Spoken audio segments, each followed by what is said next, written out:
We're playing good ball this year, 23-13. They're the only team in the NL East that have an above.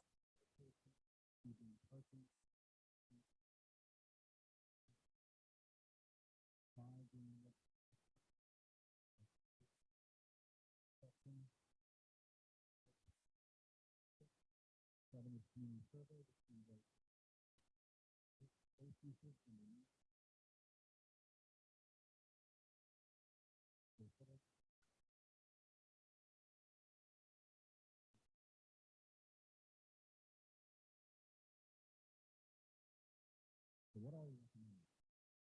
You're recommending to include exercise equipment rooms,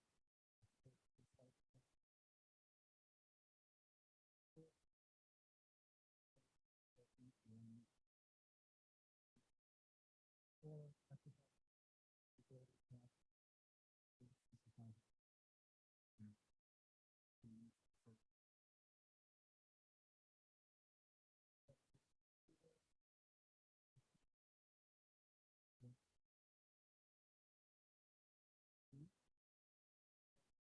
including salaries.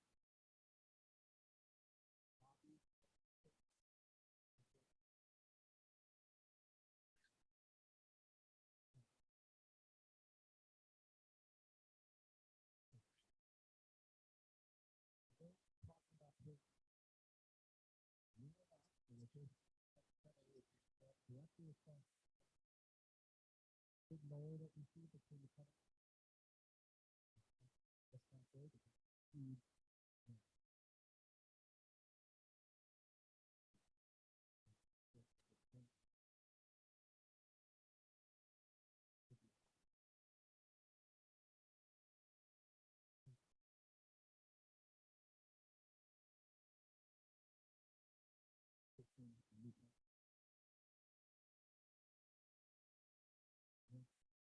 You're looking also in addition to fueling versions. You told me this. A couple different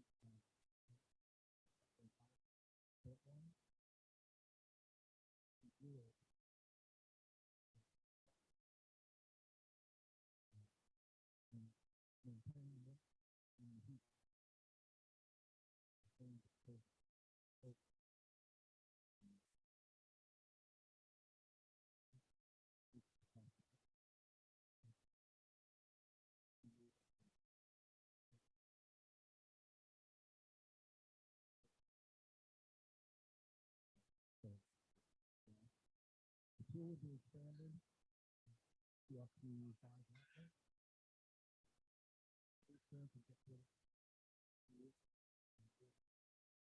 Classroom. Upgrade and build a new kids.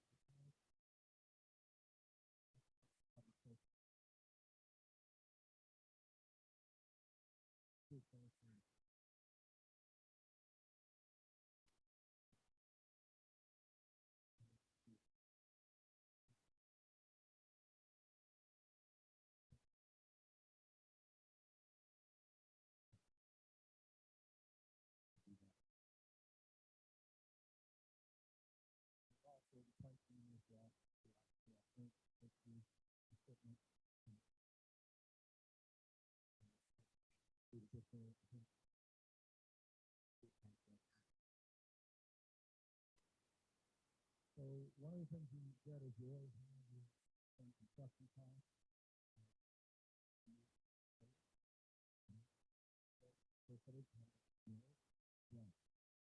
So right now we're projecting by time it will be completed.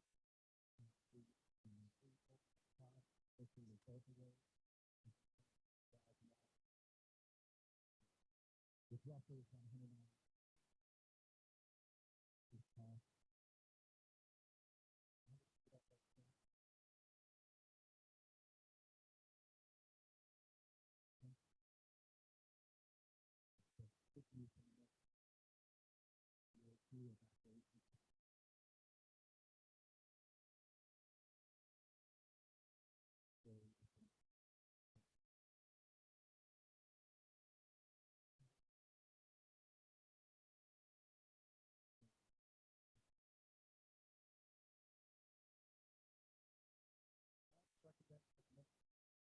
I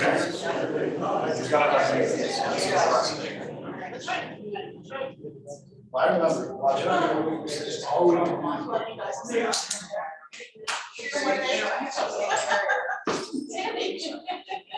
No,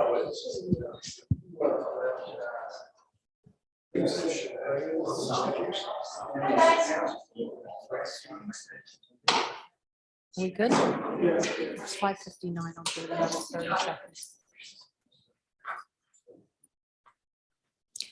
Good evening, everyone, and thank you for joining the second of 3 Activity and Wellness Center and Pool project presentations. I'm Mary Freudenberg, Board President.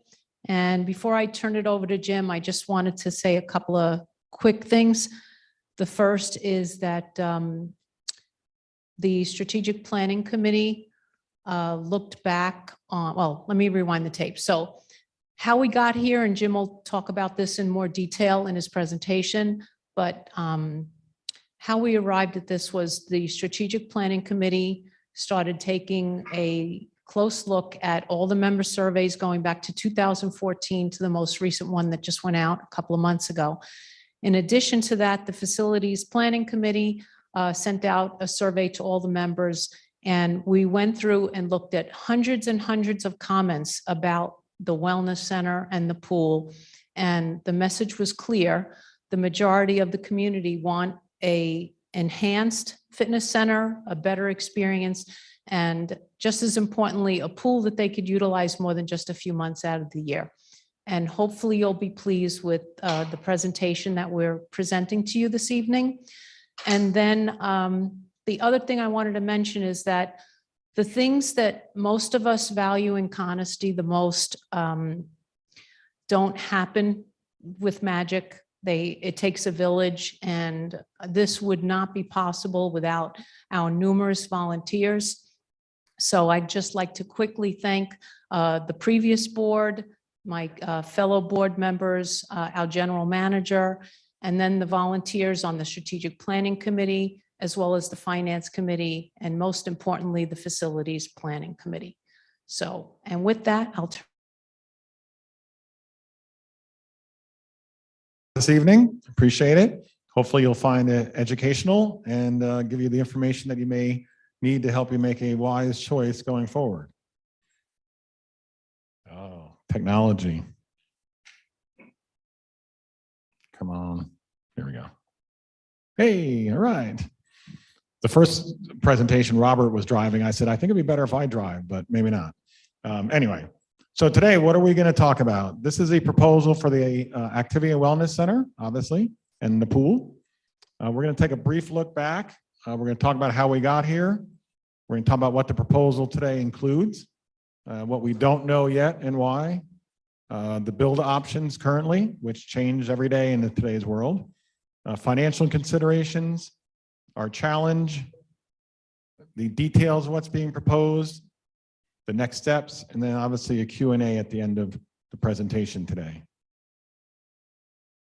So as Mary said, this has been talked about for many years, going back to 2016. The CFPOA board has charged the Facility Planning Committee to study the need, look at locations, look at preliminary layouts for an A&W center. Obviously, the pandemic had a major impact on that work, but all throughout that, we continued our efforts, and we're here today to make a presentation, obviously.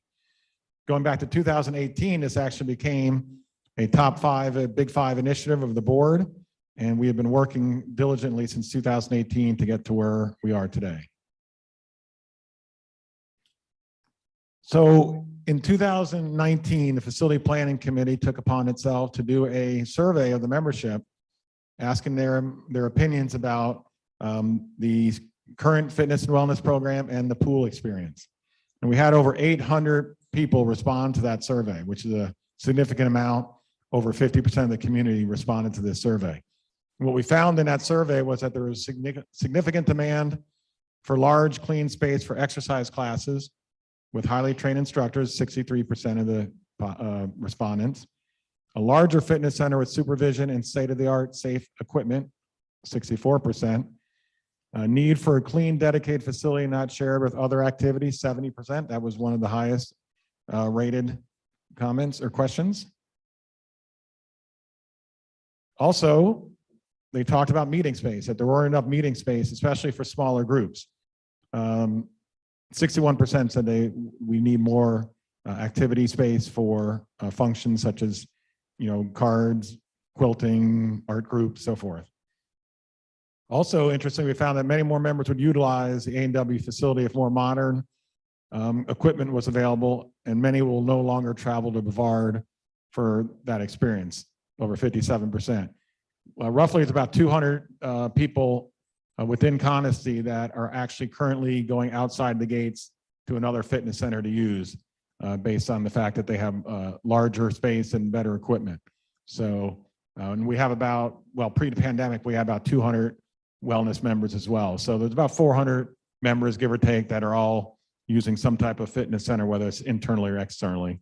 But if we build a bigger, better facility, over 57% of the people going off site would come back and use our facility as well. We also knew at that time that parking needed to be addressed. We've actually obviously already done that with the addition of the lower parking lot that we built a couple years ago. So that's already been addressed for parking for any future building. We also in 2019 had 3 big meetings similar to this, what we call chats with the board, where we had over 300 plus members, including a lot of the club representatives who all attended. And in those sessions, pretty much mirrored the survey results we got, which said that we needed dedicated exercise, stretch, yoga, dance space, what they call un-Cherokee room space, additional meeting and storage space. Obviously, we're solving part of that problem this year as part of the 2022 budget. There's funds in there to expand the Cherokee room out this way for storage. For example, we had this meeting set up for today and tomorrow. All the stuff that's normally in this room is right now out in Carolina 1 and 2, because what's ever in here is got to be moved there, and then vice versa when we have events and different things going on. So that will be great additional storage space for not only us, but for the groups as well that have a lot of large things to store, like corral and cats and the like. Also, the chats with the board, all the different people that attended said they wanted to have access to expanded and improved fitness center, and wanted to have that included in the annual assessment instead of having it as a la carte option. So we'll talk a little bit about that as well. And then having a year-round swimming option was all, and an improved pool experience was also very high on the list. Some quotes from those meetings, 3 significant quotes that we took out of those that we thought were good was one individual saying we needed a big and bold A&W center, that a new A&W center would be vital to the success of the community, and getting a new A&W center is my #1 priority. So who's been working on this proposal today? The FPC consists of 7 people, and I think some of them are here today. I know the chairperson, Chip Webb, is here. He's right here in the corner. He let his hand up. Carl Burkhart, who's not here at the moment. Jordan Clark was in the last meeting. Vince Chilla, Marty Hodgkins, I know is here. Walter Perry is here as well. And then also consists of Gene Rowe and Vince Tidwell. Vince was here at the last meeting. So we appreciate them coming out and being supportive of this endeavor today. So the FPC research, based on all the surveys, or all the analysis, was done on the following. We had the member surveys, which we just discussed. The FPC also did a high-end review of all the similar competing communities and fitness providers in the area. They looked at many locations within Coniston Falls that would make the most sense to put this potential new facility. They looked at parking, they looked at site planning, and we've done some preliminary design work to get us to where we are today. So this is what the decision tree pretty much looks like, consisting of 10, 10 parts, starting with location, which we just talked about, parking, competition, benchmarking, pool impact when that's done, site planning, community surveys, space usage repurposing, insurance costs and options, and overall cost of construction. to get us to where we are today for the recommendation the FPC is making to the board going forward. So what is being recommended by the FPC? Right now, we are looking at a 2-story, 12,000 square foot activity and wellness center that will include a new and updated exercise equipment room, which will be approximately 2,100 square feet, which is double the size of the current fitness center. A floor exercise classroom with the ability to have online interactive exercise and learning as well. That room is again also a little over 2,100 square feet. An activity room, up to 5 meeting rooms. It's actually 4 meeting rooms, with one of them being big enough to subdivide into 2. So we could end up having 5. Restrooms, including showers, lobbies and gathering space, then outdoor pavilions, class area, and a small little amphitheater out in front, which you'll see when we get to the renderings. The location of the A&W Center would basically be directly across from the clubhouse. If you look out the window directly to that big hill out there, that's where that big knoll would be taken down. That's where the building would go. It's a very large area. You may not think it is, and I didn't know until we did the aerials. But when you see the footprint of where we're proposing to put the building, you'll see how big an area that area is. Obviously, by utilizing the existing parking and the new parking we built a couple years ago, we'd have adequate parking to handle both the clubhouse and new A&W building within our current parking areas. And we would be looking at the addition of a pool enclosure to allow for year-round use of the pool. The pool would also be renovated to have be big enough to have up to 5 lap lanes, which would also allow us to have either 1 or 2 lap lanes open while regular use of the pool could still be conducted, whether that's just regular open swim or whether it's aerobics. You could do both at the same time. We'd also enhance the kiddie experience by creating more of a splash zone park as opposed to just having the little baby Petri pool that we have now, basically. And then we'd upgrade and build a new pool bathhouse as part of this project as well, which would allow us to create much larger covered social gathering areas and a large pool deck to accommodate more furniture and more social opportunities. The budget that we're proposing today would also include renovating the current 1,100 square foot fitness center. A decision on what exactly that renovation would be has not been made yet. There's quite a few different groups and members who have different ideas of what that could be used for, so we'll have to make a decision on that going forward. But we did put money in the budget for that renovation.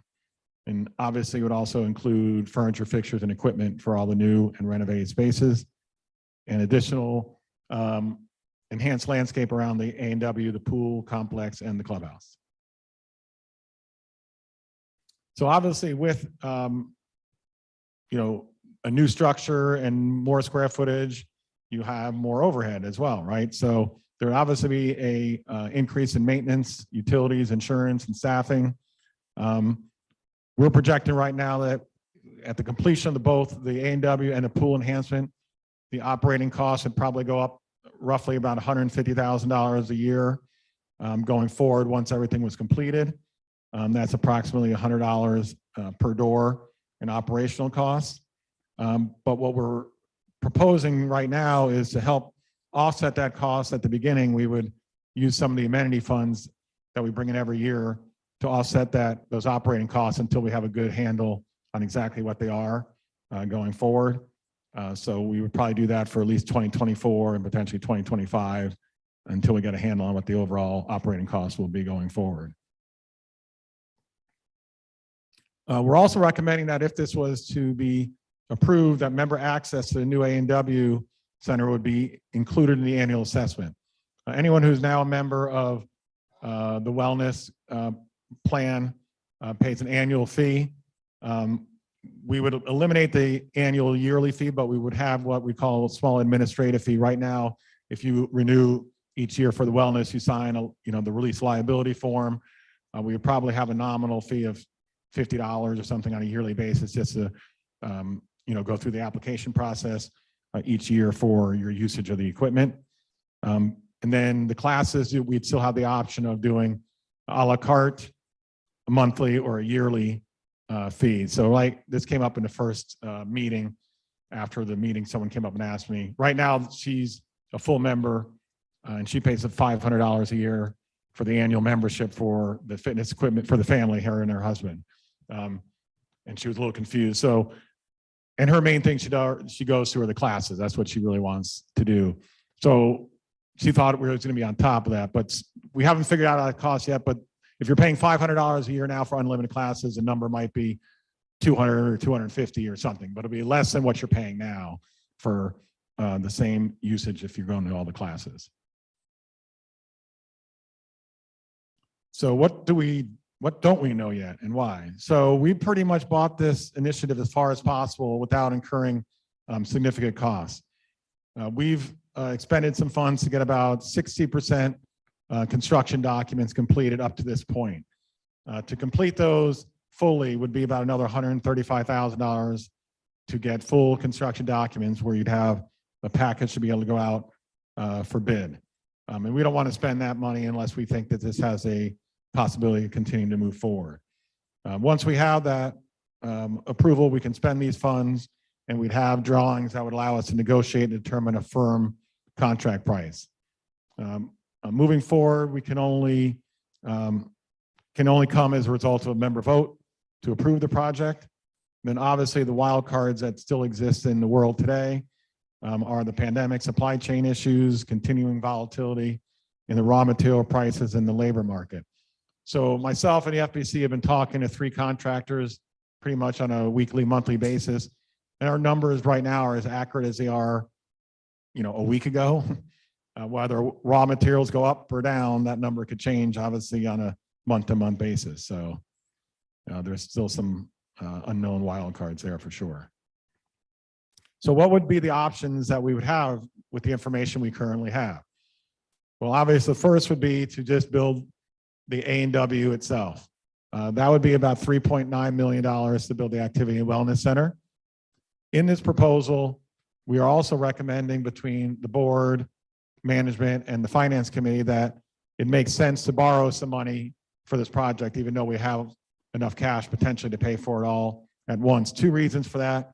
Even though interest rates continue to rise, from a historic perspective, they're still pretty low. We have, right now we're projecting 5% in this budget. We have a proposal right now for less than that, but obviously that changes every day. And they won't lock us in until we get approval. Once we get approval, we can lock a number in. So that's one answer. The other answer is that we feel that, the people coming in here the year after, or the second year after this is done, are going to get the benefit of this asset that just happened. We feel that, them paying a $10,000 amenity fee coming in, we could use those funds to help offset the loan, and then at least they have some skin in the game as well. So that's why we're recommending that we borrow up to, these are up to amounts, we not borrow at all, but these would be up tos. The other option obviously is to build the A&W with the new pool complex, which is $5.7 million. We could borrow up to $2.5 million. And obviously the last option is do nothing, which we don't think is a good option at all, but that is an option. Notice here under the column special assessment, in none of these scenarios, especially the one spending money, there is no special assessment for either projects. They can be funded strictly out of our amenity fund balance, plus amenity funds in the future, and we'll go into that a little bit on a slide coming up here in a couple minutes.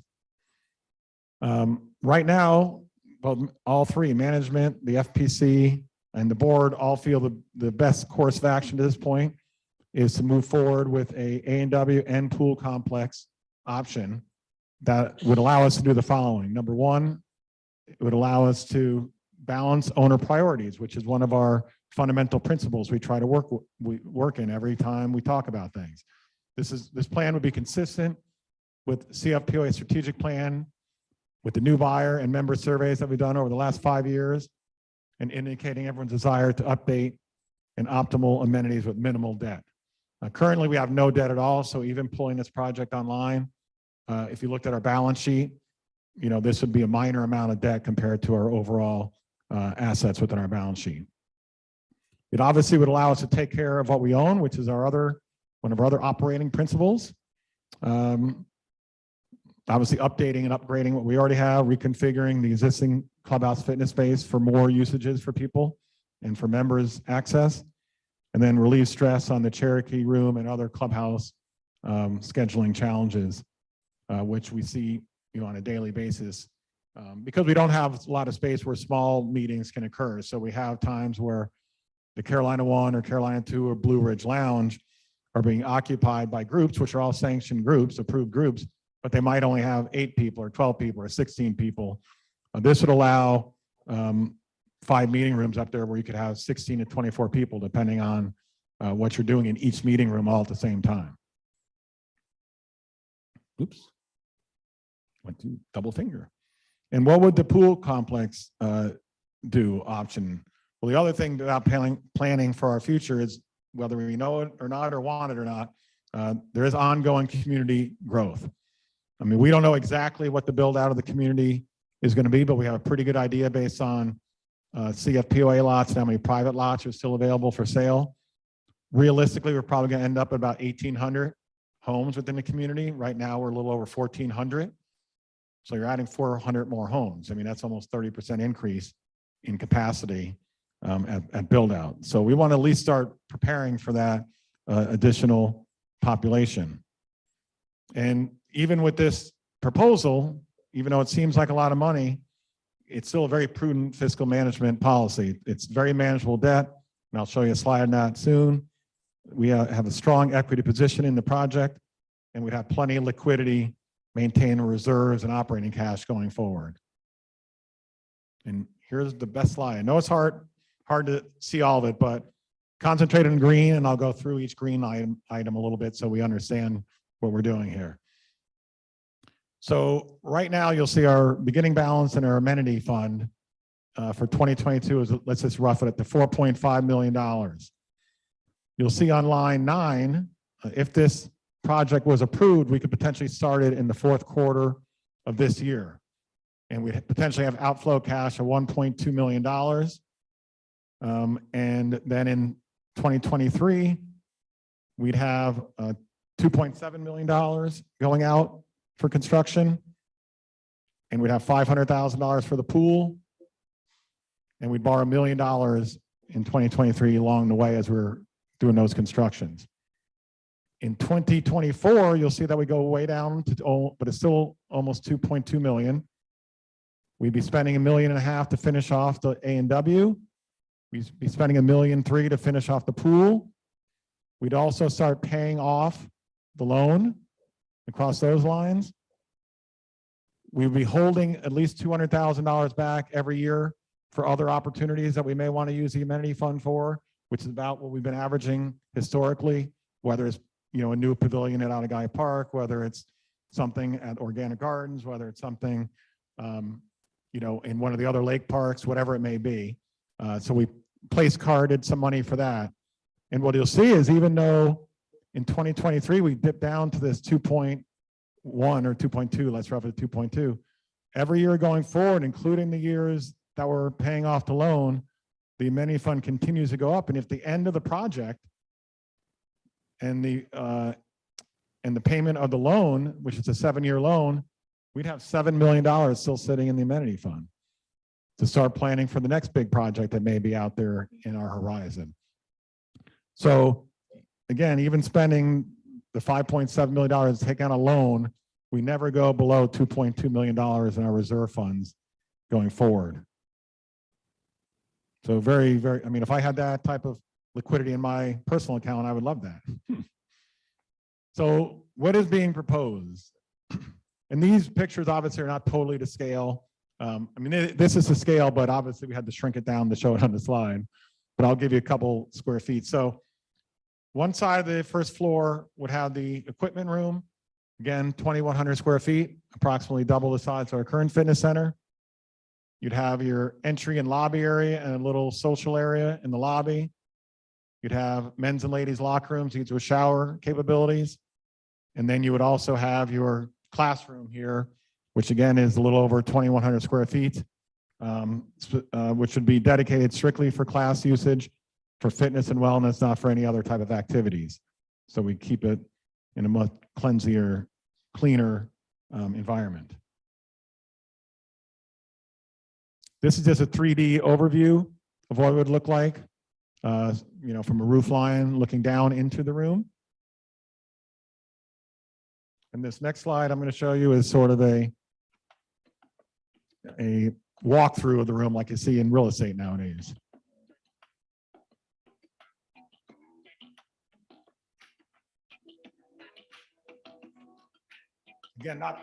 Again, not to scale, but just gives you a general idea.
And obviously we use fall because it's always prettier in fall, right?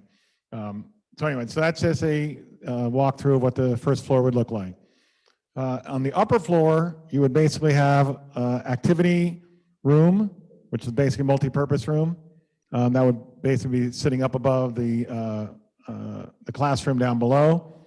Again, about 2,100 square feet. On the other side, you would have the 4 meeting rooms, but one being able to be divided because it's 800 square feet. So we'd have the ability to make those 5 if need be. To give you sort of feeling of how big 400 square feet is, you could easily have 16 to 24 people in each one of those rooms, depending on what you're using the room for. And then the 800 square feet, you could probably have about 32 people in it for a meeting, or eight card games or 8 tables of cards or whatever. So they're pretty big meeting rooms. And obviously you have a lobby, little office, and then restrooms as well.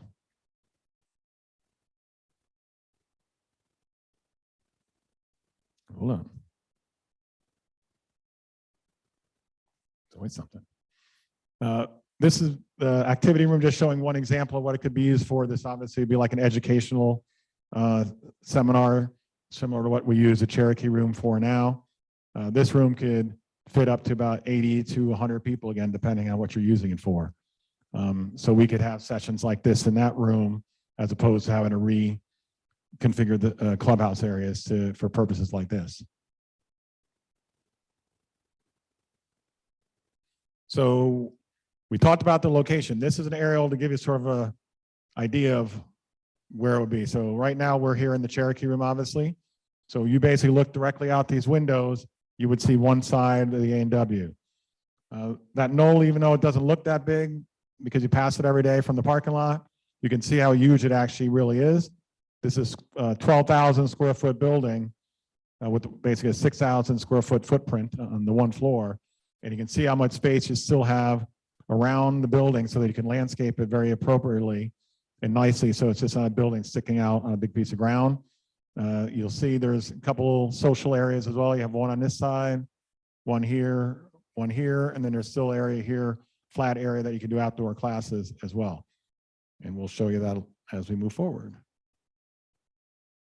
This would be the entry from the clubhouse side. The other nice advantage of this plan is we could add additional handicap parking on this side of the building as opposed to way out in the parking lot like we currently have. So basically, wherever these white trucks are now would be handicap parking for this building.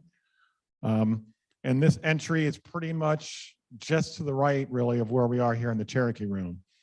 So it's very accessible from the other the other entry to the clubhouse, or here it's almost split in the middle. And again, the little amphitheater for people who want to either wait for the other classes to get out or waiting for their friend to show up, they could hang out outside. So that would be a nice feature as well. I'm thinking this is a clicker, but it's a pointer. That's not going to help me. And this would be the other side coming from the current parking lot to the other side. This is probably where most people would be coming from who are using the fitness room or the classroom. There's an entry on the other side for handicap accessibility as well. You can see the outdoor class area here. There's a pavilion here and a water feature over here, which we'll show in the next slide. So on this side of the entry, we call this sort of a serenity pond, lack of a better name. So just another social area for people to sit and hang out in a nice, enjoyable environment. So the indoor pool, this is not to scale, obviously, and the area won't be white, or the building itself won't be white. We're working with the architects to improve this rendering, but this is what we have to work with now. But if you think about the current pool and the current pool deck, currently where you have the entry of the stairs that are on the one area, and then you have like the L shape. The L shape pretty much goes away and it's a straight pool. So it's almost doubling, more than doubling the size of the pool, where you can see here you have 1, 2, 3, 4, 5 lap lanes. Obviously not to scale, but you could have easily 1 or 2 of these lanes open and still have other activities going on in the pool. The depths would be similar, where on the one side entry, you'd have 3 feet, going to a little deeper than what we currently have. You go to 6 feet on the other end, and you have about 4 feet on average, right down the middle of the pool. So for water aerobics and those type of use would be good, because the main section of the pool would be at least 4 feet to 6 feet deep. So on the way these units are designed is there are vents in the ceiling, but the ceiling itself, those panels don't open or close, but all the side panels open and close. So in the summer, you still have an open air feel of the pool from side to side, and obviously the vents going. But we would, this most likely would be more of a bronze finish to fit more into our color palette, because white is not an acceptable palette within Coniston, as anyone knows.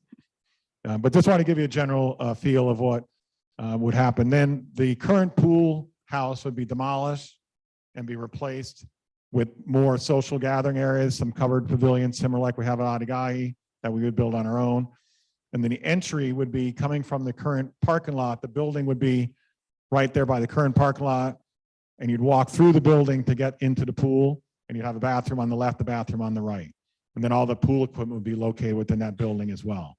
So it would give a lot neater, nice impression when you first pull in to have that building, new building right there towards the edge of the parking lot. We lose a couple parking spots, but not many, I think 3. So it's not that big of a deal. So what would be the next steps? The way we work it here in Coniston, which has been our historical way, this is a preliminary recommendation to be presented today at 6, which is you guys, and we have one more tomorrow at 9, and we had one earlier at 4 today. For anyone who couldn't attend, it will be available on our member website as well. Members will have 30 days to give us feedback via email. Obviously, they'll give us feedback today as well. And they can send that to cfpoa@coniston.com for the next 30 days. And as those comments come in, we'll obviously let the people know that they've been received. We will then work on what we call an FAQ based on all those questions and feedback. That will be part of the proposal that we send out to the membership.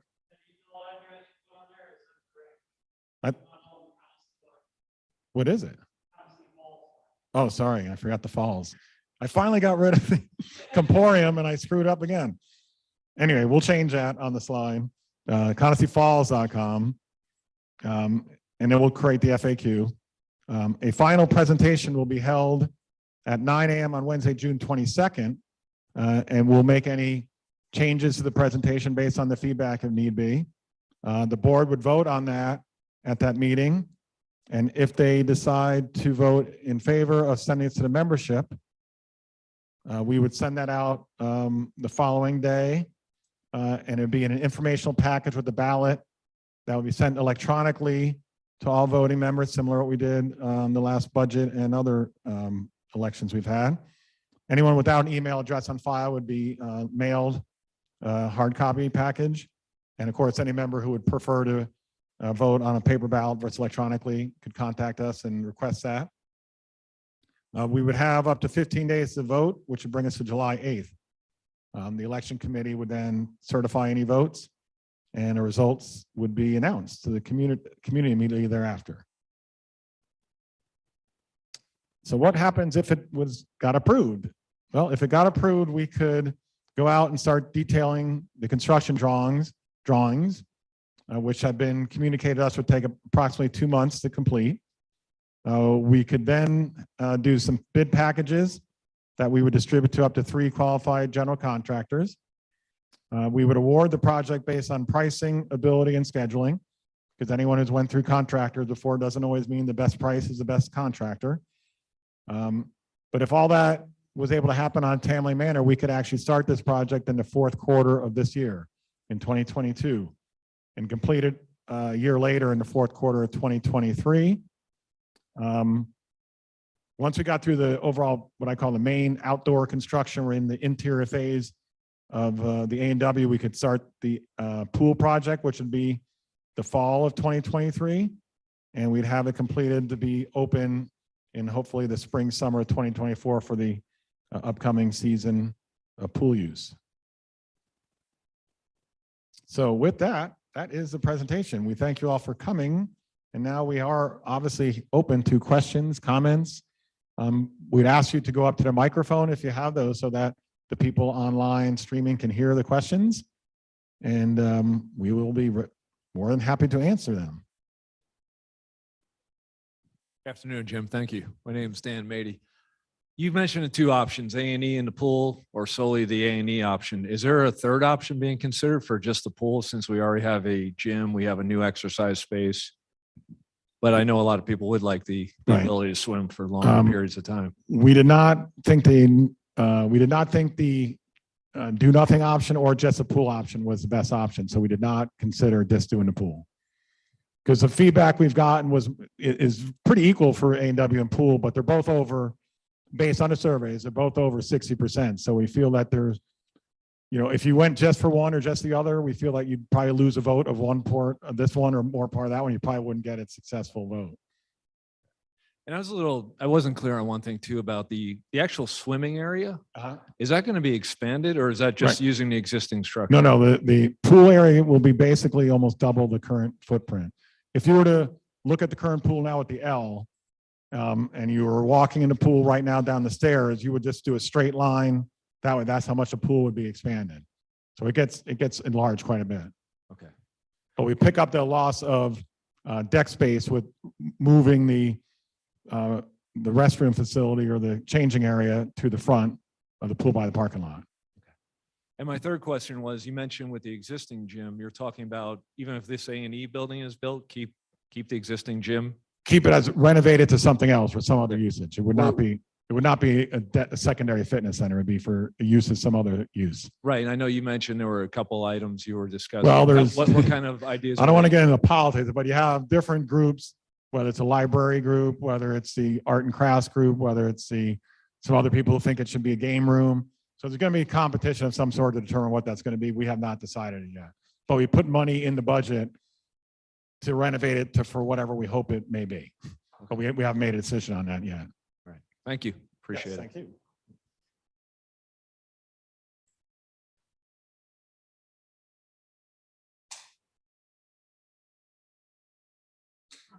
Nancy Sperling.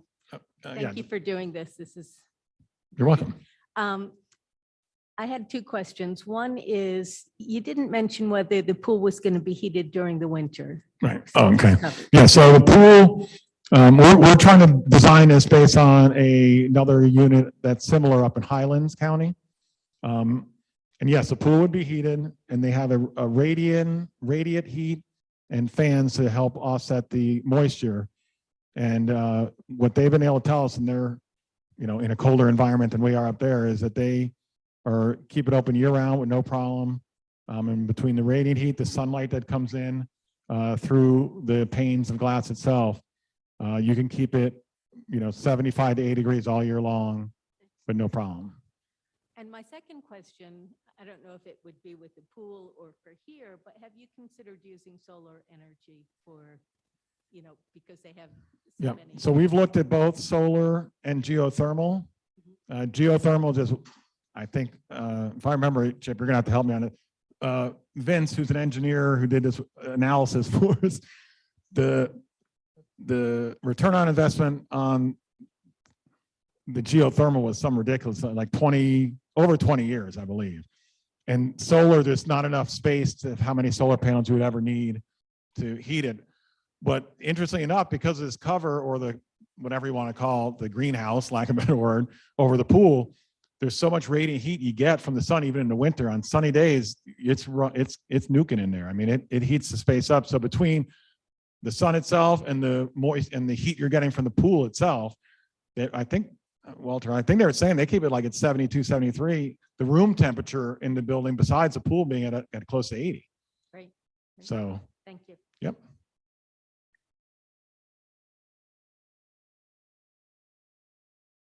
So are you gonna be really hot in there in the summertime then?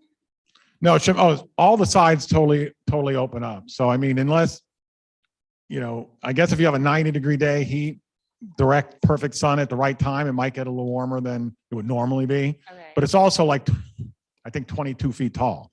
So you have a lot, when no doors are open, you have a lot of air movement, and you have fans in there as well. Okay. What's that? Yeah, and it has top vents, yeah.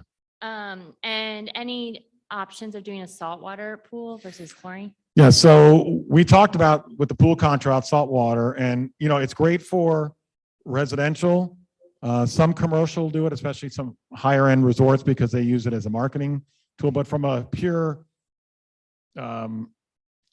cleanliness perspective for commercial pool, it's better to use chlorine, because what happens with a saltwater pool, if you have a mishap, and I'm not saying we have them, but if you have a mishap, you're potentially talking about having to drain the whole pool to reopen it, because you just can't kill the bacteria quick enough with the salt water.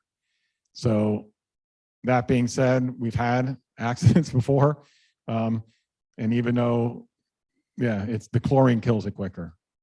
And if you're having a community pool where it's not just your pool, and you have the risk of potential contamination to someone else, chlorine's a better option. Hate to say that. Oh, and the other scenario, because I have it with the same, like my hot tub at home, we looked at both options, saltwater hot tub versus regular. The saltwater hot tub feels a lot better, but the corrosion over time, the mechanicals of the saltwater spa are like half the lifespan of a regular hot tub. At least that's what I told my wife anyway.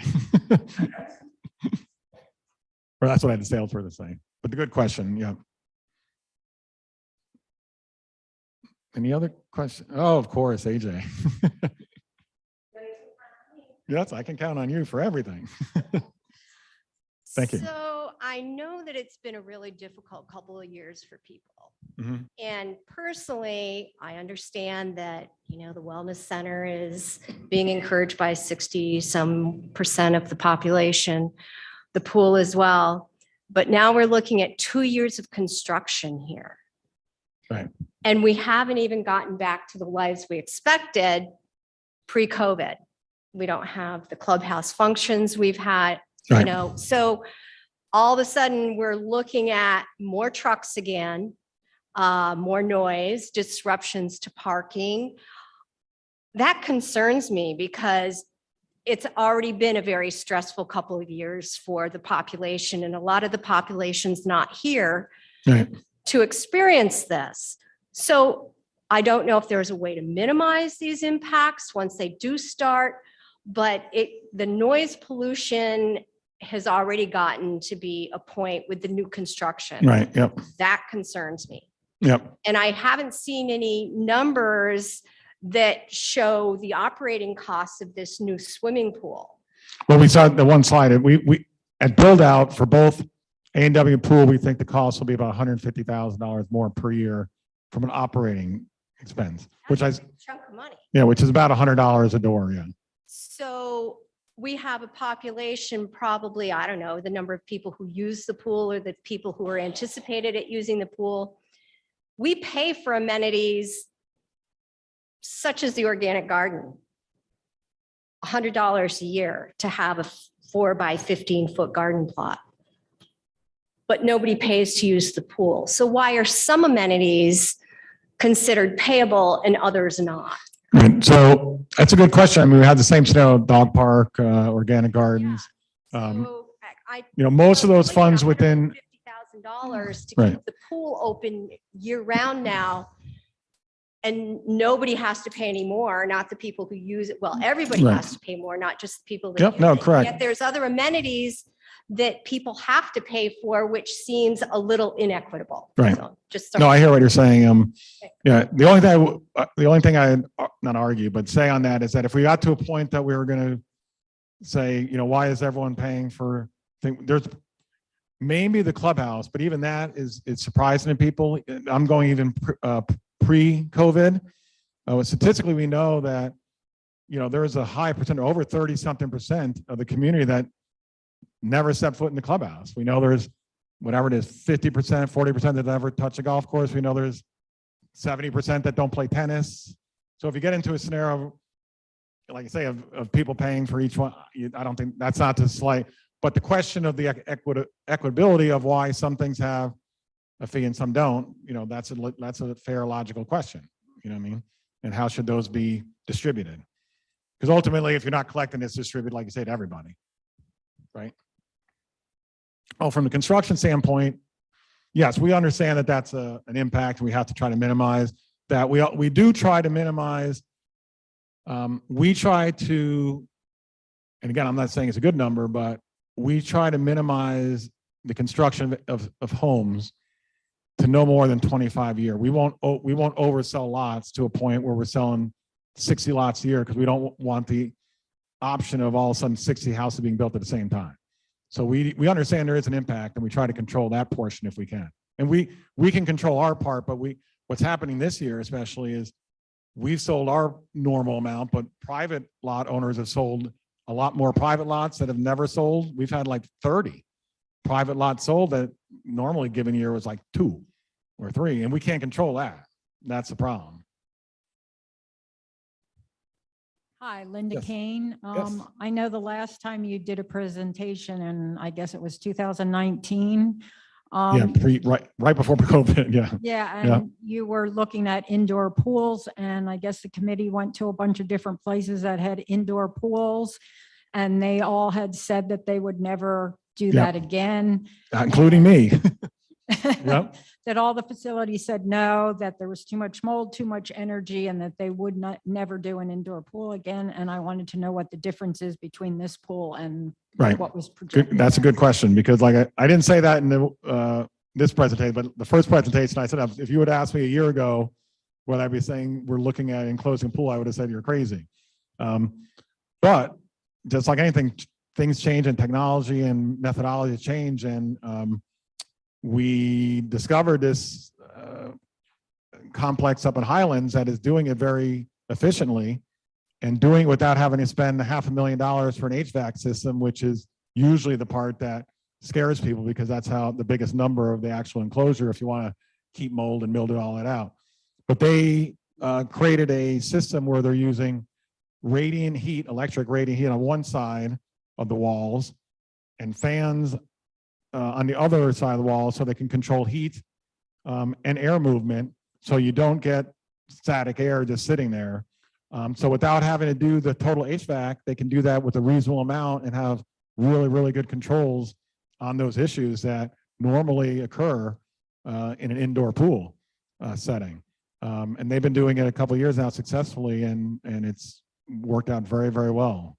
But I would have been definitely in the same camp as you, Linda. This is crazy, but we found a scenario that works, and knowing our location and the demand that people are talking about, we think it's a more efficient way than trying to build it. We were originally looking at building maybe a secondary lap pool that you could keep open I don't know, 9 months a year, let's say, instead of 6 or 7. But then you figure out the cost of building the extra pool, then, it's off shoulder months trying to keep it heated. Even if you have a cover on it, if it's 40 degrees out every day for a month, it's still going to cost you a lot of money to keep that thing heated. And here the heat's being trapped in the building in the winter, so it's actually savings. So it was a surprise to me too. But that's how we ended up where we were, or where we are. Just one more question. This is on financing also as part Yep. of being equitable. For, I don't know how many years, maybe 3 or 4 different years, not necessarily consecutive years, we've increased our amenity by 350,000 or over. And the board has agreed to it for the golf course. It seems to me that I thought we had said that we had already spent like 12 million on the golf course, and pretty much it's settled to how we want it. I could be wrong on this. Okay. But so that's been compounded every year. Is there a chance that because possibly our golf course is close to where we want it, that money could go into the amenities for the maintenance of the pool? Yeah, so the golf course are 2 big projects you're talking about, were the driving range and the irrigation system that got replaced. And so right now there are no large capital expenditures planned for the golf course in the near future. But there wasn't in this year's budget either going forward. So there's no savings by whether it's the golf course or the clubhouse or whatever by saying we're going to start spending less money there. I mean, it's more of just a status quo and having to absorb whatever your inflationary things are going forward. The first part of your question, I'm not sure I understand about the 350. I think you're referring to, the board can approve projects anything less than that, but That's really what I was Right. talking about. I mean, there's been other years, not Yes, just these last correct. few years. Well- And each year it's been compounded because we've never just done it as a special Right. assessment. So that has been compounded Right. yearly. I may not have shown it, or maybe I skipped over it on the financial slide. Is we did also do a placeholder for projects sort of like you're talking. We put $200,000 in every year going forward from the amenity fund for other small projects that might come about that we haven't thought about today.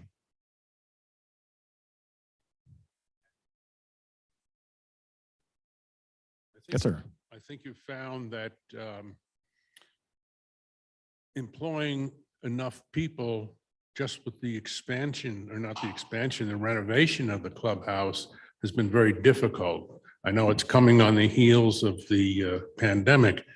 Do you anticipate still having problems hiring people to work in a new A&W building?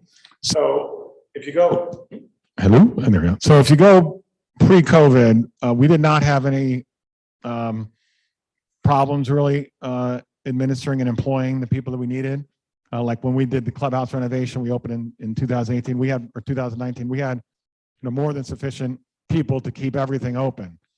I have sufficient people right now to, from the front of the house, to go back to pretty normal hours. My problem is it's basically impossible to find anyone who wants to work in a kitchen. That's my problem. And that's not just my problem, that's everyone's problem. So when comments are made like, well, why can't we just, whatever, open the grill and, do bar service? Well, it's not the person ordering and I'm having problems. It's a person cooking what you're trying to get is more of my problem is. And I don't know how to solve that problem. I was in Hendersonville last weekend and Chick-fil-A has got a sign up for, starting at $19 an hour. So we don't have anyone right now in our kitchen making that. So do I advance all of them to that number or higher? And then I have to start them higher than that. I mean, we're talking about a 30% increase potentially to labor costs if I wanted. I could do that, but that basically increases everyone's fee more than $100 they're talking about for this. And you never go backwards, right? Once you start the project, you can't go 6 months later. Oh, by the way, we're going to cut back to 15. So I think it's just an ebb and flow right now. And I mean, I hate to say it, but these times we've had with inflation, they're not going to go on forever. And there's going to be a correction somewhere along the line. And once the correction happens, just like anything, things go backwards and we'll probably be back in a normal environment. So I think we're in a better scenario right now of trying to hold off and, carry ourselves best we can now so we don't overburden ourselves going forward with labor costs that we can't control. Okay. How about the remoteness of Coniston Falls relative to people working up here later in the afternoon or in the Yep, evening? that's a problem. So I'll give you examples of that too. So we've had decent applicants who've come in who could fill jobs, but the first thing they say to us is, my concern about working here is I don't have reliable transportation. Meaning they have an older used vehicle or, beat up vehicle, and they worry about putting a lot of miles on it and breaking down in the middle of the night, just like you say. And the same concern that they work, a double shift here, which happens quite a bit, especially with the servers.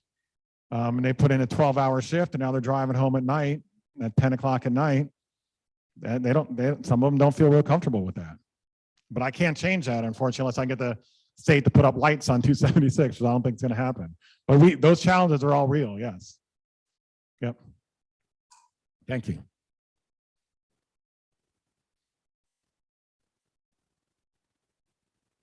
Any other questions? Were there any online questions, Robert? Nope. Okay.